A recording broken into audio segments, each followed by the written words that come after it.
Abrir a sua Bíblia comigo, narrativa dos Atos dos Apóstolos, capítulo 23. Nós leremos os 11 primeiros versos deste capítulo. Atos 23. Atos 23, dos versos 1 a 11.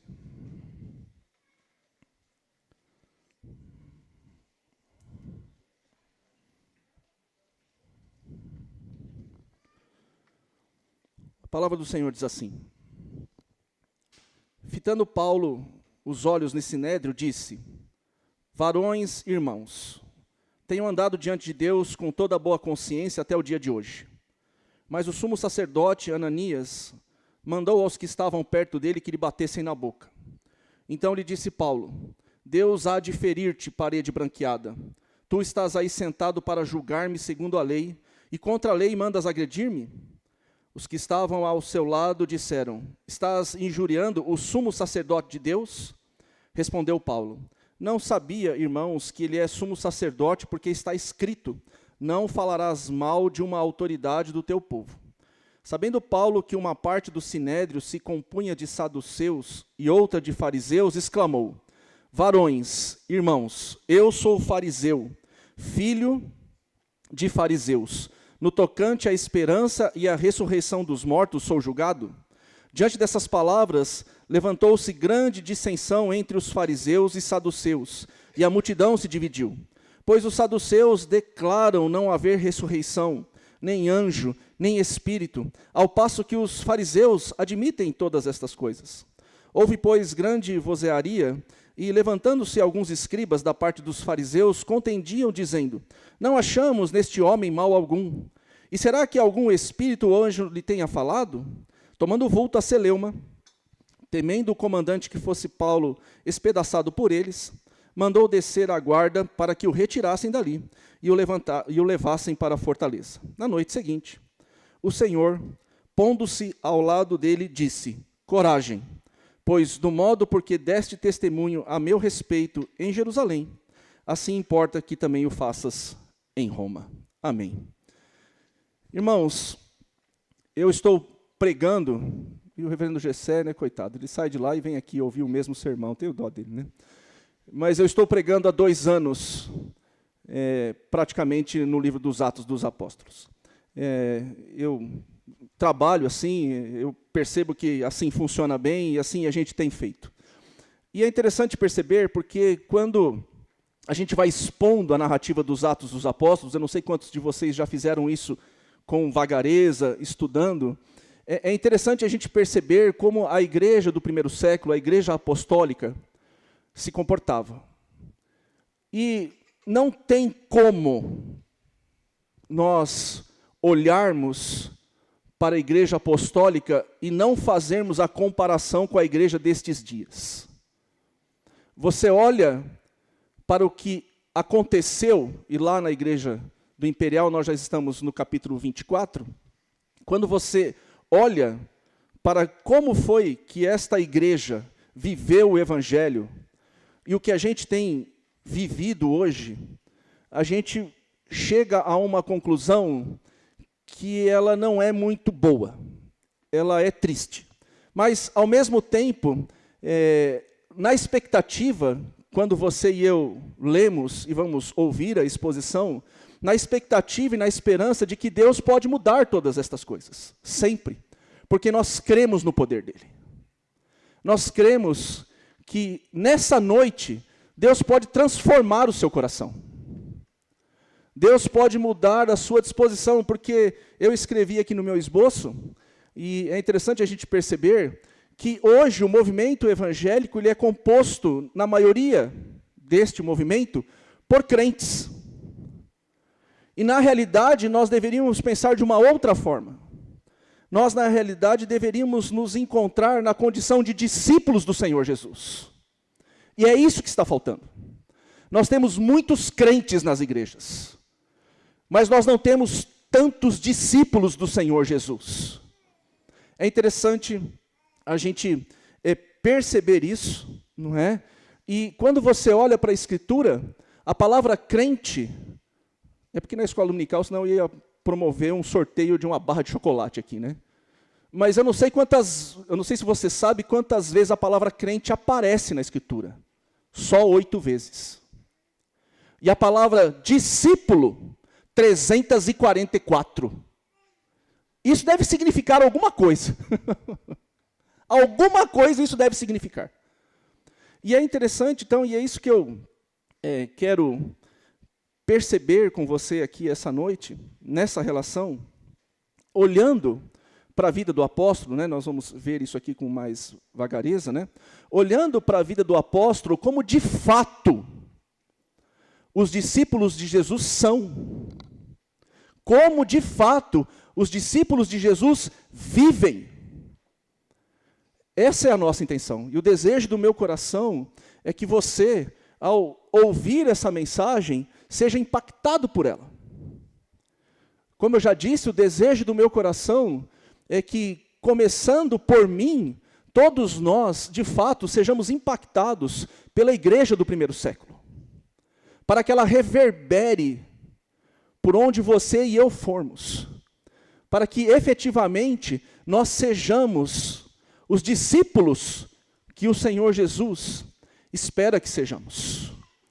Por isso eu quero, antes de entrar aí na narrativa, eu vou expô-la de forma expositiva, né, mas eu quero só relembrar os contextos aqui, trazer isso ao seu conhecimento, para que você perceba o que está acontecendo, não é, e entenda esses 11 versos aqui no capítulo de número 23. Eu vou rapidamente explicar para você o que aconteceu nos capítulos 21 e 22, para que a gente chegasse aqui neste capítulo 23. Paulo termina, meus irmãos, a sua terceira viagem missionária. Isso está narrado, se você fechou a Bíblia, abra de novo, tá bom? Já abra, para você ficar e andar comigo, porque nós vamos usá-la o tempo todo, tá certo? Paulo termina a sua terceira viagem missionária em Jerusalém, lá no capítulo 21, verso 17. Nós sabemos que foram 3 viagens, e agora ele volta, ou ele retorna para Jerusalém, não é? E é interessante porque no capítulo 21, versos 19 e 20, ele entrega o seu relatório às lideranças da igreja em Jerusalém. E ele vai demonstrar neste relatório o que aconteceu entre os gentios. E houve uma grande alegria, uma grande manifestação nesse sentido por parte da liderança da igreja em Jerusalém. Mas esta mesma liderança, eu estou andando mais rápido, né, porque o texto lá tem outros tantos detalhes, né? Esta mesma liderança vai dizer no capítulo 21, verso 21, que muitos acusavam Paulo de pregar ou de ensinar contra a lei de Moisés e contra o lugar santo. E aí o que eles pensaram? Não, nós temos que desconstruir essa narrativa. E aí eles providenciaram, no capítulo 21, versos 23 e 24, que ele pagasse pelo cumprimento do voto de Nazireu de 4 homens, isso lá no templo, porque este voto precisava ser encerrado no templo. Não tenho tempo para explicar tudo isso, não é? E assim, efetivamente, encerrar esta falsa acusação, porque eu não sei se você sabe, quando o voto de Nazireu, ele era cumprido, não é? Algumas taxas, algumas coisas precisavam ser pagas. Então é interessante porque aquela liderança em Jerusalém vai dizer para o apóstolo, ó, faz o seguinte, temos 4 que vão cumprir o voto, depois o pastor João explica isso tudo de novo, né? A gente não tem tempo. Então você, Paulo, vai pagar lá no templo, e aí desconstrói essa ideia de que você está pregando contra o lugar santo e contra a lei de Moisés. Contudo, isso não deu certo, pois alguns judeus vieram da Ásia, aqueles da terceira viagem missionária, especificamente da cidade de Corinto, e acusaram e inflamaram a cidade contra o apóstolo. Está no capítulo 21, verso de número 27. Ele vai apanhar, o apóstolo Paulo vai apanhar dos seus acusadores, e ele é salvo pelos guardas romanos da fortaleza chamada Antônia, que era comandada por Cláudio Lísias. Isso está no capítulo 21, verso de número 32. Eles estão levando, então, o apóstolo para a fortaleza, e quando eles chegam na escada da fortaleza, Paulo vai fazer uma defesa inicial. Isso está registrado no capítulo 21, 40 até o 22, 21. E a defesa ela é dividida em 3 partes. Ele vai dizer para aqueles homens que se levantaram contra ele, que ele era judeu, de Tarso e que perseguia aqueles que pertenciam ao caminho. Ele também vai dizer que nesta ânsia de perseguição, ele foi alcançado por Jesus no caminho para Damasco, né? Todos nós conhecemos esta história. E a terceira parte da sua defesa é que ele vai dizer, depois você olhe lá na sua casa, que ele foi comissionado para pregar aos gentios. Quando ele disse isso, meus irmãos, aí a multidão se levantou mais uma vez e com toda a força para matá-lo. Por quê? Porque na perspectiva dos judeus, especificamente estes, não é? A redenção não se aplicava aos gentios. Apenas se aplicaria, não é? Se você olhar no 22, ela se aplicaria efetivamente àquele povo. E para eles era uma grande blasfêmia, eles não aceitavam essa ideia dos gentios serem incluídos na aliança. Nesse momento, quando houve esse burburinho, o mesmo comandante, Cláudio Lísias, percebe a gravidade e manda recolhê-lo, então, à fortaleza, e manda convocar o sinédrio, não é? Pois ele queria saber se, de fato, Paulo era um perigo para Roma. Isso está no verso 30 do capítulo 22, que antecede o texto que nós lemos, tá certo? Aí nós chegamos no texto que lemos para a nossa exposição. É interessante, eu queria dizer uma coisa assim, de saída para você, que os romanos, eles não estavam preocupados com o evangelho, eles não estavam preocupados com os judaizantes, eles estavam preocupados com a Pax Romana. Quem aprendeu isso na escola? Todo mundo aprendeu a tal da Pax Romana, todo mundo lembra disso, né? E eles enfatizavam, e eles cuidavam das colônias, das regiões dominadas, para que essa paz fosse mantida o tempo todo. Então, a preocupação dos romanos não era em proteger o judaísmo, não era proteger o cristianismo, não era nada disso. Eles estavam tão somente preocupados se aquilo que estava acontecendo não ia ferir a paz que havia naquela colônia, naquela região, dominada por eles, os romanos, né? Então, o comandante, com esta preocupação, manda reunir o sinédrio, né? Você deve se lembrar que o sinédrio é aquele grupo de pessoas, aquela assembleia, não é, que tratava das questões religiosas, formada por 70 homens, mais o sumo sacerdote, então 71. Eles se reuniam para julgar as causas religiosas. Então, eles tinham autoridade e permissão dos romanos, não é, para se reunirem e tratarem das suas demandas. Então, Cláudio Lísias, ele tinha autoridade sobre o sinédrio, e ele então pede que este seja convocado para que Paulo então fosse inquirido nesta reunião, porque haveria maiores condições, inclusive de segurança, porque os judeus queriam efetivamente matá-lo. E aí então, nós estamos diante desse sinédrio reunido, o apóstolo Paulo então ele vai começar a falar. Capítulo 23, verso 1, que nós lemos aí, né? Então Paulo recebe permissão para dirigir-se ao sinédrio no verso número 1, que diz aí: fitando Paulo os olhos no sinédrio, disse: varões, irmãos, tenho andado diante de Deus com toda boa consciência até o dia de hoje. Este olhar intenso aqui, meus irmãos, quando ele fita os olhos, é porque há muito tempo ele havia deixado Jerusalém. Estima-se que ele saíra de lá há 20 anos atrás, e agora ele retorna, e quando ele olha, né, a intenção, pelo menos segundo os comentaristas que nós julgamos que são bons de serem consultados, a ideia de que ele estava procurando alguns que talvez ele pudesse reconhecer. E é interessante que ele se dirige àqueles homens como varões, irmãos. Eu não sei, quando eu aplicar você vai perceber isso, mas veja, ele está diante dos seus acusadores, e ele apanhou de muitos deles, mas em nenhum momento você vai perceber Paulo perdendo a linha, sendo deselegante, mal educado. Não acontece isso. Você vai olhar para a narrativa e ele se dirige assim, não é? Você viu aqui varões, irmãos, enfim, é interessante a gente perceber isso.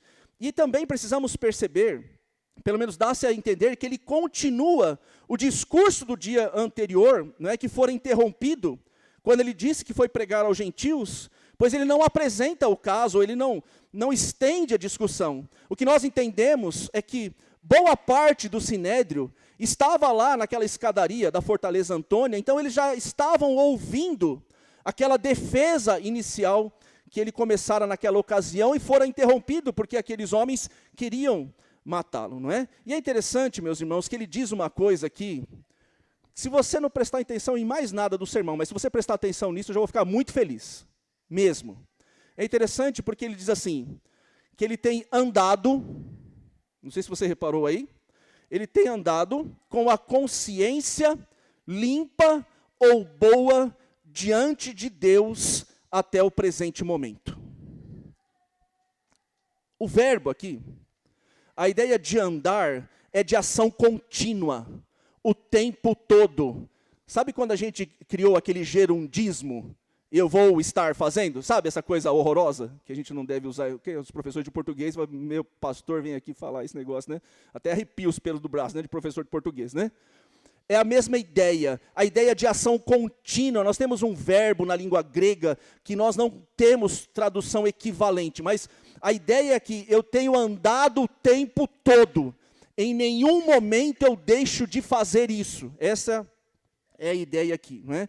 De andar com a minha consciência limpa, boa, diante de Deus, né? Ou seja, o tempo todo. Ele também vai dizer isso, a gente não tem tempo de ler, no capítulo 24, verso 16, e quando ele escreve a segunda carta aos Coríntios, capítulo 1, verso 12. Se você tiver a curiosidade, se você estiver anotando, se estiver sendo gravado, enfim, se você ler na segunda carta aos Coríntios, capítulo 1, verso 12, você vai perceber claramente que esta consciência boa, pura e perfeita, ela precisa ser conforme a vontade de Deus. Ou seja, a santidade de vida é a santidade que Deus exige em sua palavra. O que eu quero dizer com isso? Para nós não criarmos, e esta é a grande armadilha, para nós não criarmos o nosso próprio padrão de consciência limpa. Eu conheci gente no Mato Grosso que matou gente e dizia assim, eu estou com a consciência tranquila. Essa coisa de dizer que está com a consciência tranquila não quer dizer absolutamente nada. Quando você diz assim, pastor, você está lá confessando o seu pecado para o pastor, mas eu estou com a consciência tranquila, isso não quer dizer nada. Se esta consciência não foi talhada, não estiver firmada segundo os padrões da própria Escritura. E o que acontece hoje, meu amado irmão, é que nós estamos relativizando este padrão de consciência que a Escritura determina que você e eu tenhamos. Então a gente diz assim, vamos ver se nós nos identificamos com isso. Não, não é bem assim. Eu sei que você nunca usou essa expressão. Não é bem desse jeito. Esse pastor é muito xiita. Já ouviram falar da xiita? A do Tarzan? Não, é xiita no sentido de, não é? Ser extremista, essa coisa toda. Não é? Mas, efetivamente falando, meus irmãos, o padrão que nós encontramos na Escritura é extremamente elevado. E que nós estamos experimentando no tempo presente é uma diminuição do padrão, para que mais pessoas sejam incluídas nas igrejas. Não é incomum, infelizmente, meus irmãos, nós encontrarmos gente dizendo que é crente e sai depois da igreja aos domingos e vão para os bares beber, vão para os motéis. Eu já ouvi falar de gente que usa droga.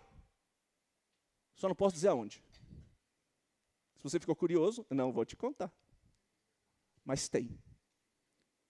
Por quê? Porque o importante é que eu venho na igreja, eu ouço a palavra, na hora do louvor eu fico arrepiadinho, levanto as minhas mãos, fecho o meu olhinho, né? Ouvi a mensagem, né, Barba? Sua barba está menor agora, né? Eu ouvi a mensagem, né? Quietinho, como tem que ser, né? Cumpri o ritual. Passei daquela porta, ninguém me segura. Porque o padrão quem estabelece sou eu. É isso que nós estamos observando, religiosamente falando, no tempo presente. Uma desconstrução, meus irmãos, do padrão moral estabelecido por Deus na Escritura para que a gente tenha consciência boa, pura, perfeita diante de Deus. E Paulo está dizendo aqui, não é, que ele obedecia esta lei até o dia presente, até aquele momento. Em nenhum momento Paulo desobedeceu. Se você tiver a curiosidade de ler na sua casa, todas as acusações eram falsas. A única que era verdadeira é que ele ensinava o caminho. É a única. O resto é tudo falacioso. Ou era apenas uma narrativa, né? Está vendo como o pastor é moderno, né?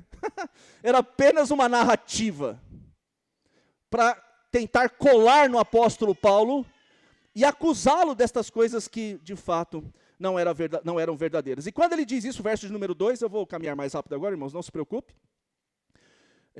No verso de número 2, o sumo sacerdote manda alguém bater na boca dele. O texto diz aí, mas o sumo sacerdote Ananias mandou os que estavam perto dele que lhe batessem na boca, né? Porque ele estava falando aquelas coisas. E é interessante, meu irmão, a gente perceber um paralelo aqui agora. Para você ver como nós precisamos ser como discípulos do Senhor Jesus. Então, o sacerdote manda alguém bater na boca dele. Abra sua Bíblia em João capítulo 18, por gentileza. E se você puder segurar lá marcado, será boa coisa. João capítulo 18, porque a gente vai olhar este capítulo mais algumas vezes, tá bom? João capítulo 18, os versos 22 e 23. Eles dizem assim: dizendo ele isto, um dos guardas que ali estavam deu uma bofetada em Jesus, dizendo: é assim que falas ao sumo sacerdote? Replicou-lhe Jesus: se fala mal, dá testemunha do mal, mas se falei bem, por que me feres? É interessante a gente perceber que quando a gente olha para a vida do apóstolo Paulo, nós vamos encontrar um paralelo imediatamente correspondente à vida do nosso Senhor e Salvador. Então veja, o sumo sacerdote manda bater na boca do apóstolo, e aqui o Senhor Jesus, ele leva uma bofetada na sua boca. O verso de número 3, meus irmãos, diz que Paulo reage. Vamos ver aí. Ele diz assim, então... Voltou? Desculpe. O verso de número 3 mostra a reação quando diz assim, então lhe disse Paulo, Deus há de ferir-te, parede branqueada. Tu estás aí sentado para julgar-me segundo a lei, e contra a lei mandas agredir-me. É interessante que aqui Paulo reage, e se você olhar, meus irmãos, e você vai perceber claramente que ele reage, né, assim como Jesus reagiu, aqui no verso 23 de João 18, eu não sei se você reparou, a gente já fez a leitura, ele vai dizer, olha, se eu falei mal, dá testemunho do mal, mas se falei bem, por que me feres? E aqui o apóstolo Paulo, da mesma forma, ele vai reagir de uma forma diferente, dizendo que Deus ia tratar com ele. E de fato, meus irmãos, eu não sei se você sabe disso, depois de algum tempo, este sumo sacerdote foi assassinado. Fazer o quê, né? É assim mesmo, foi assassinado. E só para explicar isso, o apóstolo Paulo vai tratá-lo, ou chamá-lo de parede branqueada, e ele estava falando do seu caráter, estava falando da sua conduta moral. Há duas possibilidades. Pode ser uma parede pintada, com cal e com muita areia, e com as chuvas o cal desapareceria. O que está por trás daquilo, não é? Ou seja, que era uma parede muito frágil, que na realidade era uma parede muito ruim. Ou, como a maioria de nós sabemos, como um sepulcro caiado, não é? Por fora lindo, mas por dentro cheio de ossos podres.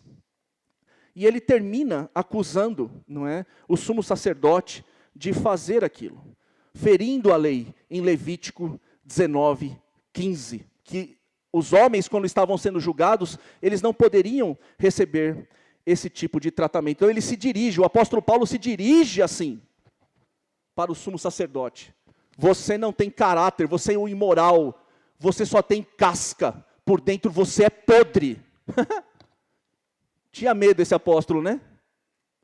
Estava diante da autoridade maior do sistema religioso, e ele nem titubeou. Deus vai tratar com você, seu hipócrita. É assim, mais ou menos, a narrativa. Terminar dizendo, então, como lhes falei, que ele estava ferindo a lei. Alguém, no verso de número 4, se você quiser continuar olhando comigo, vai chamar-lhe a atenção, porque ele estava falando do líder maior religioso do povo. Quando o verso 4 diz assim, os que estavam ao seu lado disseram, estás injuriando o sumo sacerdote de Deus?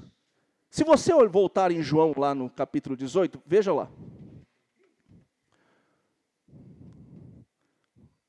O verso 22 diz assim, dizendo ele isto, um dos guardas que ali estavam, nós já vimos a bofetada em Jesus dizendo, é assim que falas ao sumo sacerdote? A mesma ideia. Ou seja, chamam a atenção do apóstolo por causa dele estar se dirigindo à autoridade, e aqui da mesma forma, Jesus também tem a sua atenção chamada.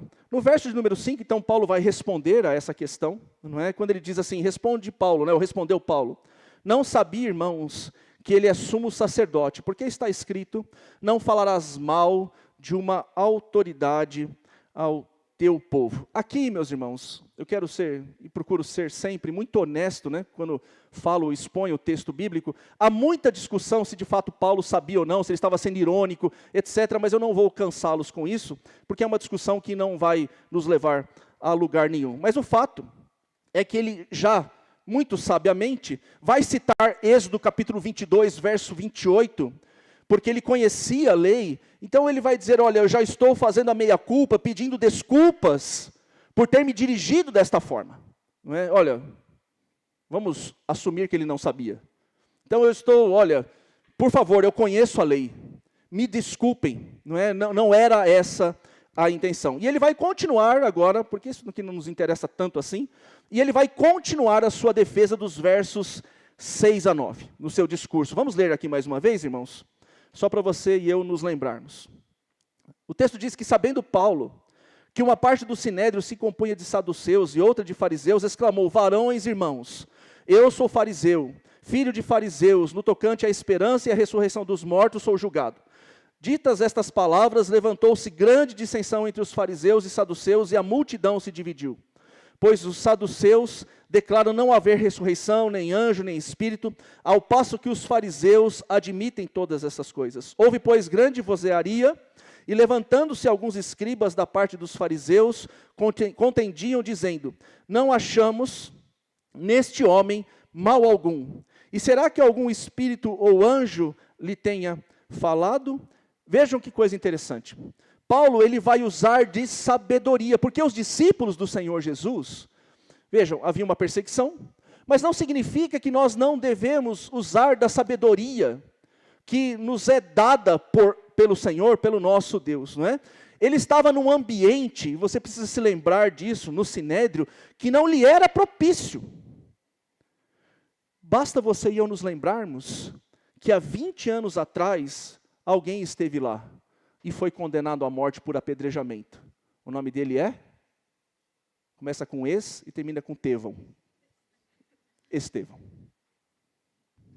Paulo sabia, ele consentiu na morte. Ele segurou as roupas daqueles que o apedrejaram. Então ele sabia que o chicote ia estralar para o lado dele. Vai azedar esse trem.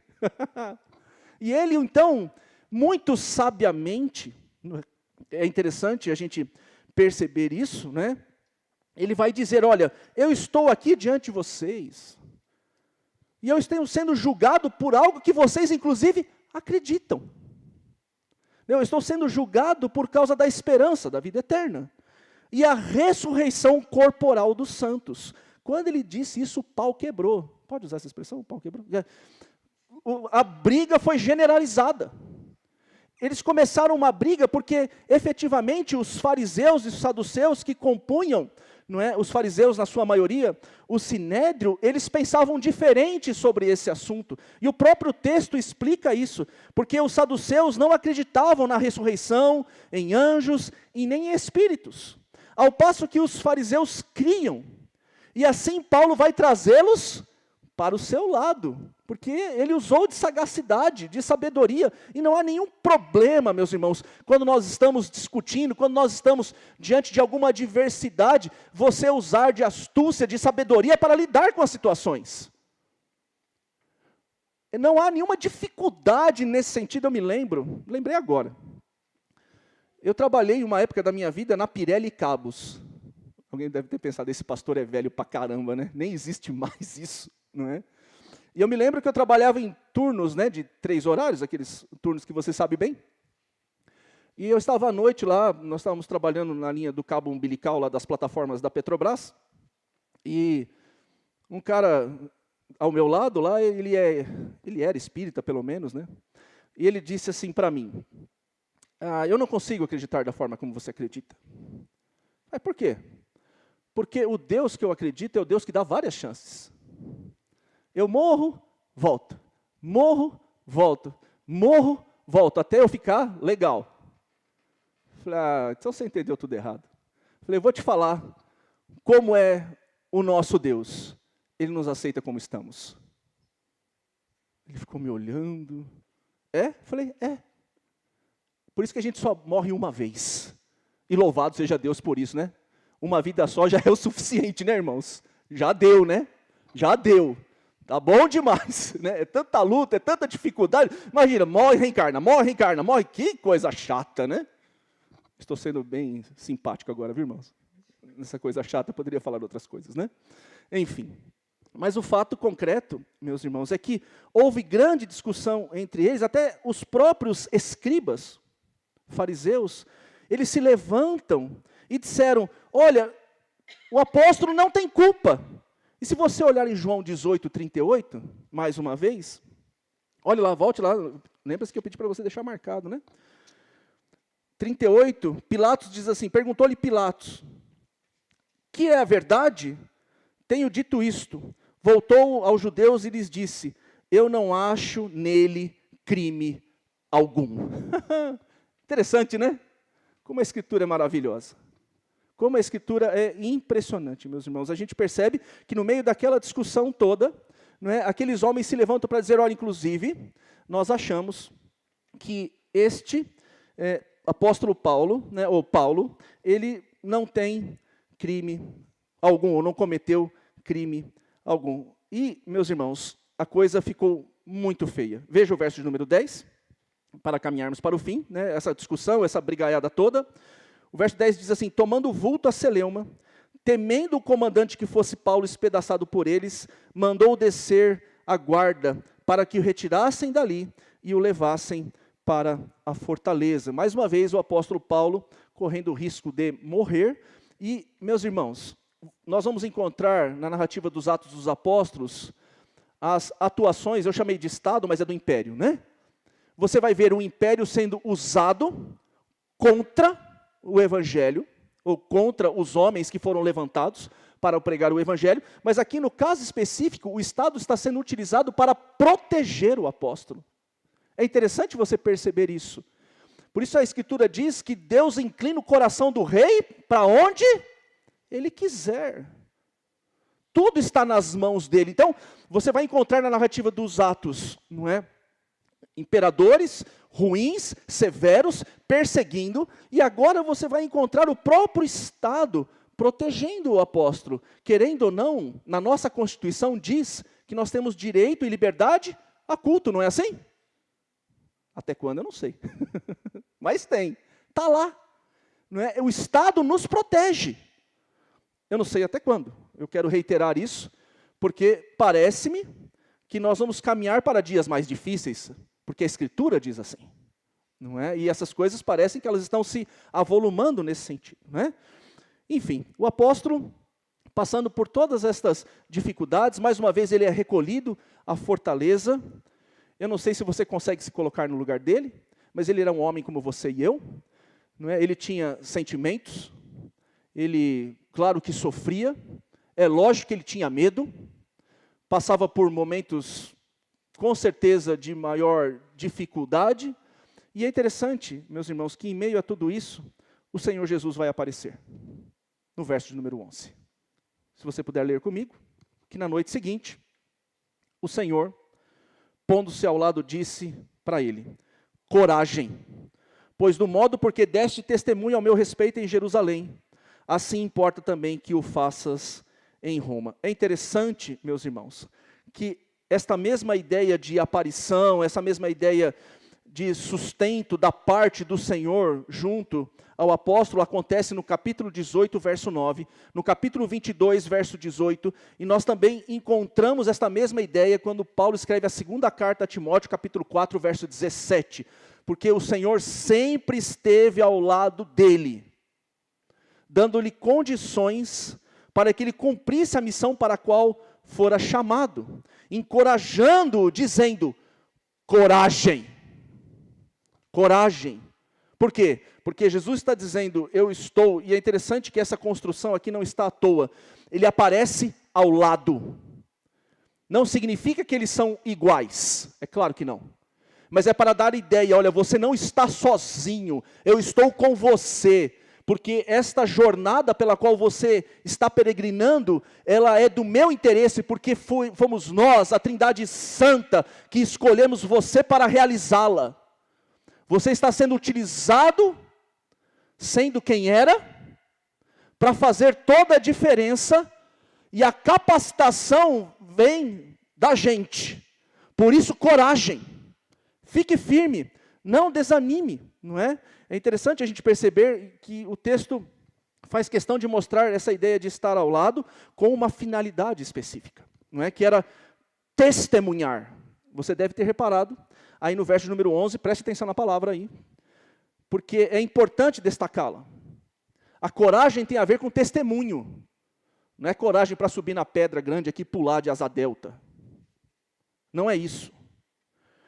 Eu não sei se você já percebeu, mas a manifestação do Espírito Santo, nós julgamos, quando você estuda, nós julgamos que houve vários pentecostes, entre os judeus, entre os gentios, entre aqueles que só receberam o batismo de João Batista.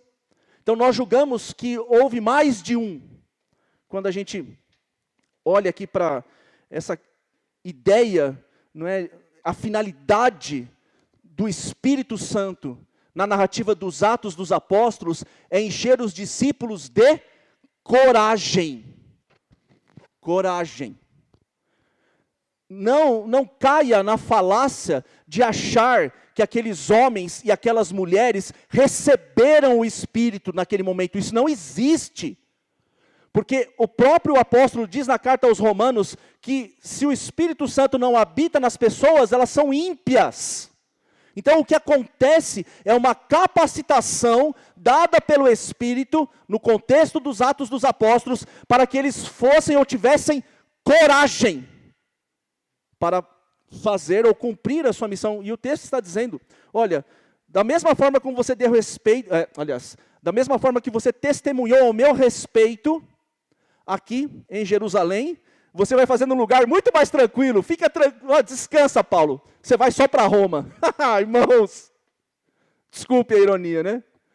Vai ficar fácil. Bom, enfim.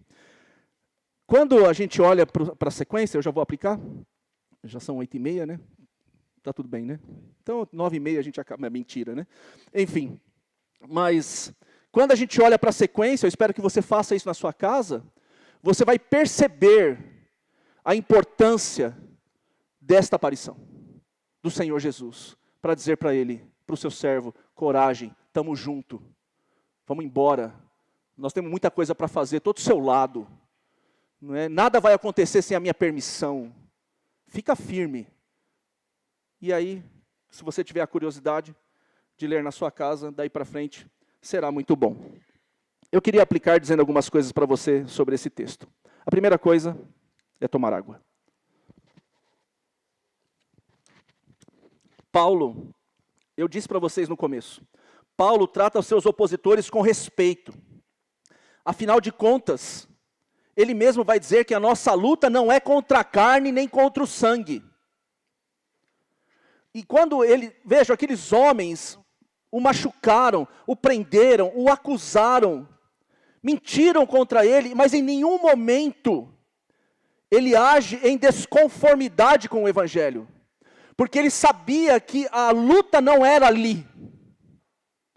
A luta é travada numa outra esfera. E ele aproveita a oportunidade para fazer o quê? Pregar o Evangelho, meu irmão. É devastador isso. Você parar para pensar que ele está diante dos seus acusadores, diante daqueles homens que foram injustos com ele, aquelas autoridades miseráveis, que não estavam preocupados em nada com a religião, é uma outra preocupação que a gente não tem tempo agora de destacar.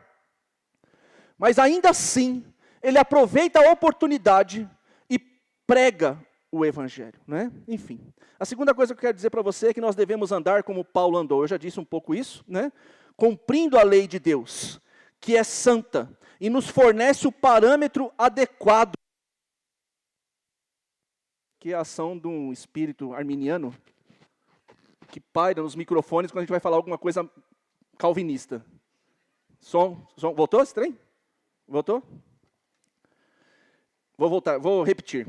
Nós devemos andar como Paulo andou, cumprindo a lei de Deus que é santa, e nos fornece o parâmetro adequado, não nos deixando à mercê do nosso coração. Ou seja, se nós andarmos por conta do nosso coração, nós vamos relativizar o padrão moral. Porque o nosso coração é enganoso. É por isso que você não pode ser guiado por sentimentos, você não pode ser guiado por sensações, nós somos guiados pela palavra de Deus. E só ela. Ah, eu estou sentindo, está sentindo nada, meu irmão. Está sentindo, vai no médico. Deve ser algum problema. Ai, Deus me falou. Se não tiver na Bíblia, Deus não falou nada. Não falou.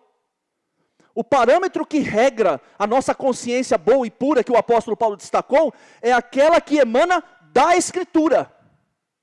E só dela. Ah, mas a sociologia, vai para o inferno com a sociologia. Ah, mas a ciência, que ciência natural? Meu irmão, nós somos regrados, a nossa vida é pautada pela Escritura. E nada além, nada. Pastor, mas isso é tão antiquado. É antigo mesmo. Desculpa, é assim mesmo, é antigo. Você tem razão. E nós não vamos mudar porque nós somos o povo da palavra. E é ela quem vai guiar. Enquanto a igreja andar guiada pela palavra, ela vai permanecer. Mas quando ela se desviar dela, é só você olhar para a Europa, olhar para as igrejas americanas, está tudo acabando. Porque relativizaram. Relativizaram o padrão moral de conduta, nivelaram por baixo. Ah, Deus aceita tudo, o importante é aquele amor. Quem poderá me julgar, né? Oh, coisa bonita de dizer. Isso nasceu no inferno. E tem muita gente dizendo e ensinando assim. E eu queria dizer para você que a lei, esses são aqueles casos que nós entendemos que já foi tudo cumprido. A lei, ela revela o caráter de Deus e como andar em santidade. A lei revela que não podemos ser salvos pela obediência dela, obviamente, pois não conseguiremos obedecê-la na totalidade.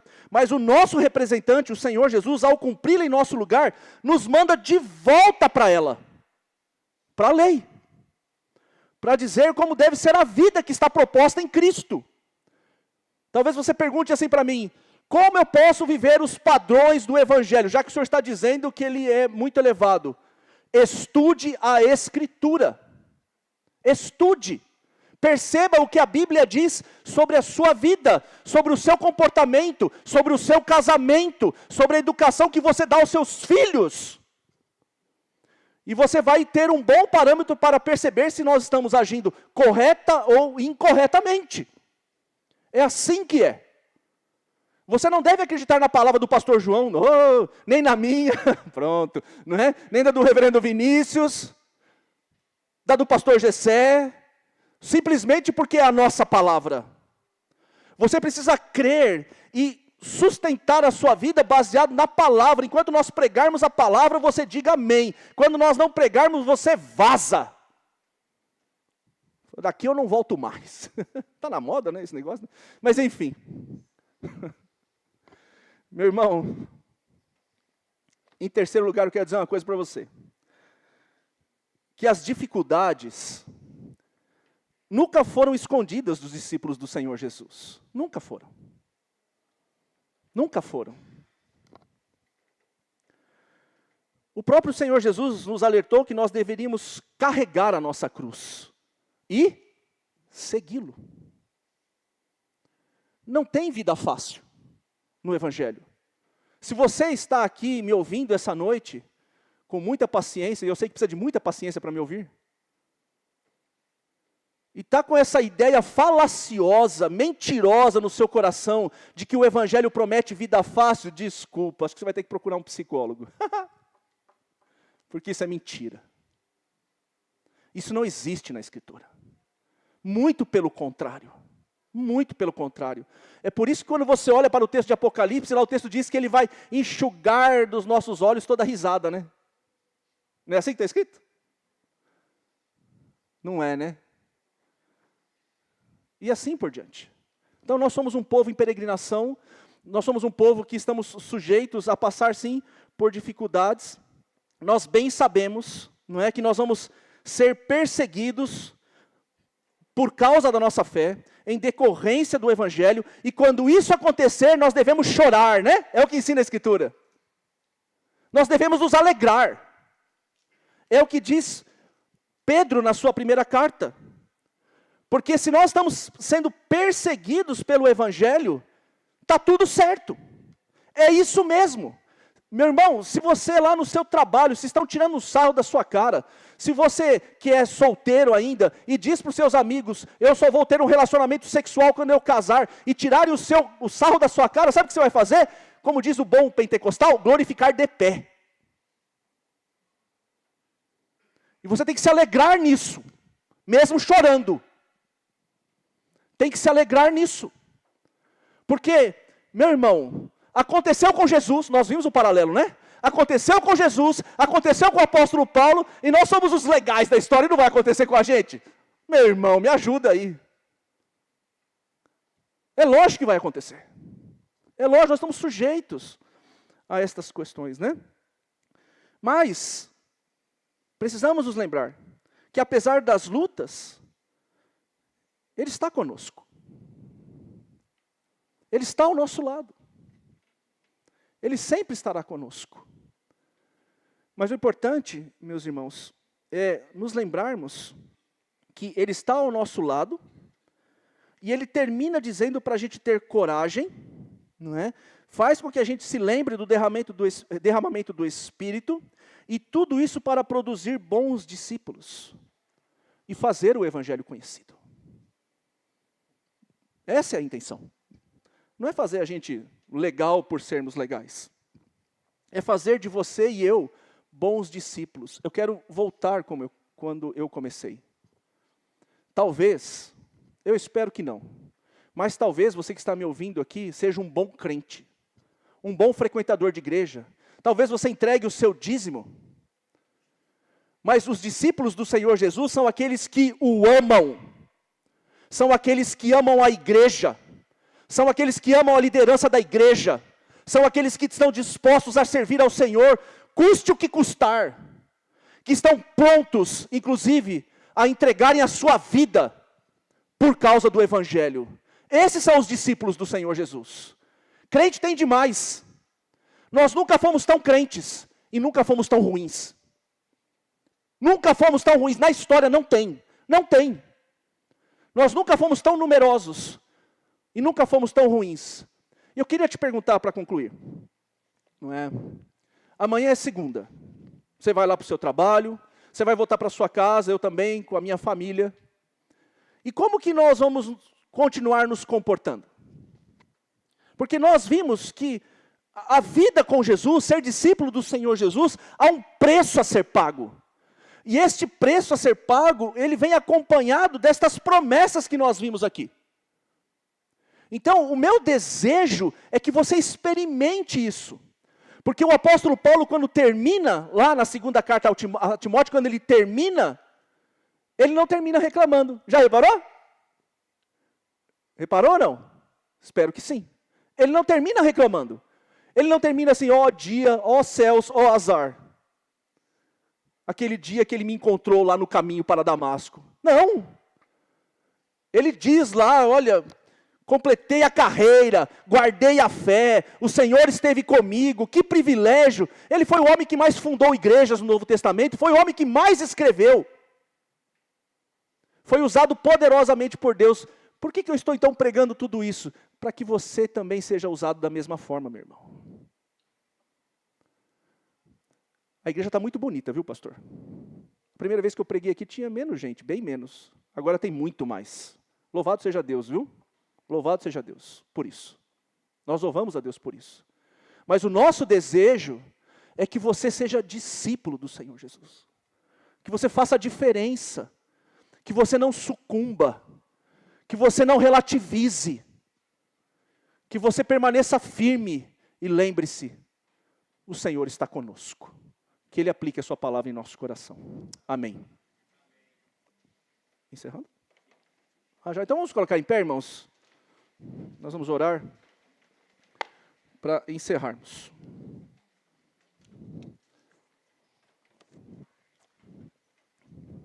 Oremos ao Senhor. Pai, nós queremos te louvar e te bendizer pelo tempo que pudemos passar aqui cultuando ao Senhor. Obrigado por esse grande privilégio, ó Deus, de ouvirmos, ó Deus, a Tua palavra. A Tua palavra que é a verdade revelada do Senhor para a nossa vida. Nós queremos te louvar e te bendizer pela vida do apóstolo Paulo. Ó Deus, por tudo aquilo que ele fez, ó Deus, amparado e guiado pelo Senhor.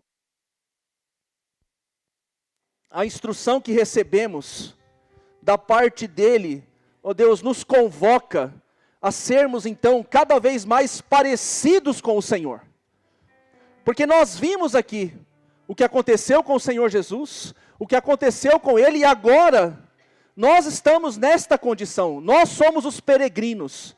Nós é que estamos sobre a face da terra, experimentando esta nova vida que está proposta pelo Senhor. Ajuda-nos então, Senhor, a deixarmos de sermos crentes que não cumprem os seus compromissos, os seus votos, da forma como a Escritura apresenta, e faz de cada um de nós verdadeiros discípulos do Senhor. Que nós tenhamos de fato o Senhor como nosso mestre, como aquele que guia de fato o nosso caminho. Ó Deus, e nós queremos mais uma vez assumir um compromisso diante do Senhor. Se nós tivermos que pagar o preço para sermos esses discípulos, nós estamos dispostos. Por isso, ó Espírito Santo do Senhor, aplica a Tua palavra em nosso coração. Para que nós saiamos daqui com essa nova disposição. Não deixe, Senhor, que a primeira igreja presbiteriana de Atibaia seja só mais uma igreja nessa cidade. Mas que seja uma igreja conhecida por aqueles que são de fato discípulos do Senhor. Abençoe os meus irmãos. Abençoe a vida deles. E se efetivamente a Tua palavra falou ao coração deles, nós queremos Te louvar e Te bendizer por isso. E que haja de fato transformação para a glória do Teu nome, Senhor. E para a edificação do Teu povo. Ó Deus, abençoe os meus irmãos nas suas demandas, nas suas lutas, nas suas dificuldades. O Senhor conhece cada uma delas. E nós queremos colocá-las diante do Teu altar, Senhor. Para que confiadamente continuemos esperando pelas Tuas providências. Nós queremos Te pedir isso. Abençoe, ó Deus, o restante da nossa semana, tudo o que faremos, que sejamos guiados e amparados pela Tua boa mão. É a oração que fazemos, agradecidos, em nome de Jesus. Amém. E agora, meus amados e queridos irmãos, que a graça do nosso Senhor e Salvador Jesus, o amor de Deus o Pai, e as ternas consolações do Espírito Santo do Senhor, estejam sobre a nossa vida, hoje e para todo sempre. Amém, Senhor. Amém.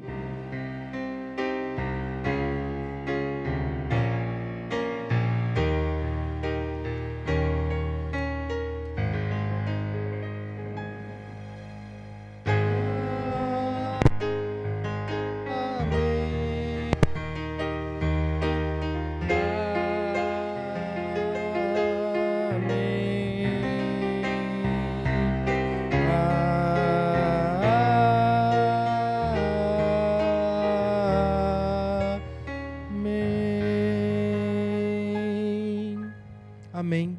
Você pode sentar, eu preciso de sua atenção por mais 5 minutos no máximo. Eu queria fazer 2 coisas muito importantes. Hoje eu vou começar pelos avisos.